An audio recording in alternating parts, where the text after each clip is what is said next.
one of the things, it was really embedded with Christianity after the Spaniards came, 1516 and 1519, 1521, they brought in cattle.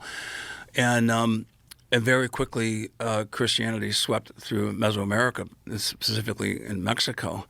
And there's a friend of mine who's a PhD called Joe Torre, was in Oaxaca and just found in a church a cross from the 15th century, 1500s, I mean, and soon after the conquistadors and Spanish arrived, and in the center of the cross are psilocybin mushrooms.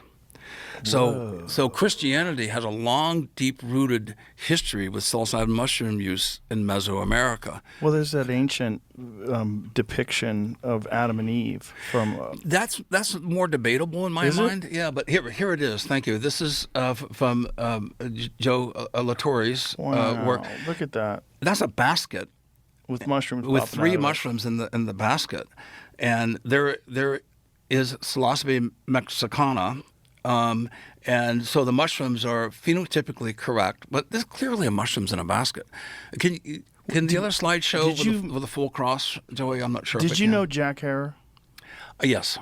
When Jack was alive, before he died, one of the things that he was working on was a book connecting psilocybin mushrooms and Christianity. Mm-hmm. And he had this massive collection of ancient images, paintings, all these different things.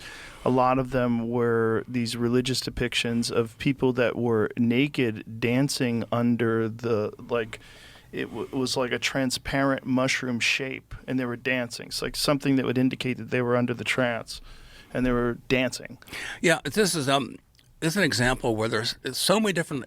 You could have 100 different potential representations. Right. They're not all going to be correct. But a few of them are. And this example here, one that clearly is. And in the Mazatec tradition, it's called syncretism, when you have a foreign influence, in this case a religion, coming into an indigenous people, they merge and they still continue their indigenous practices under the umbrella of protection, in this case of Christianity.